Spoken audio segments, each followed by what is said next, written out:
മഹാഭാരത യുദ്ധം ആരംഭിക്കുവാൻ നിമിഷങ്ങൾ ബാക്കി.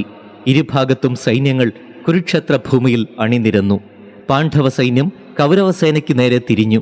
അങ്ങനെ രണ്ടു ഭാഗത്തെയും സേനാനായകർ മുന്നോട്ട് വന്ന് എങ്ങനെയാണ് യുദ്ധം നടത്തേണ്ടത്, എപ്രകാരം ചെയ്യുന്നതാണ് ധർമ്മം, എന്താണ് അധർമ്മം, അങ്ങനെയുള്ള കരാറുകളൊക്കെ തയ്യാറാക്കി.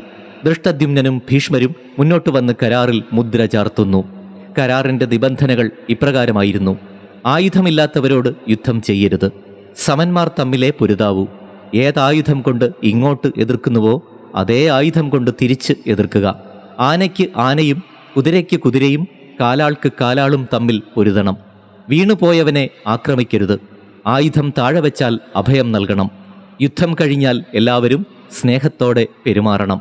ഇങ്ങനെയൊക്കെയുള്ള നിബന്ധനകളാണ് ആ കരാറിൽ ഉണ്ടായിരുന്നത്. എന്തായാലും യുദ്ധക്കരാർ ആരൊക്കെ പാലിച്ചു എന്നത് മഹാഭാരത യുദ്ധം കാണുമ്പോൾ നമുക്ക് തിരിച്ചറിയുവാൻ കഴിയും.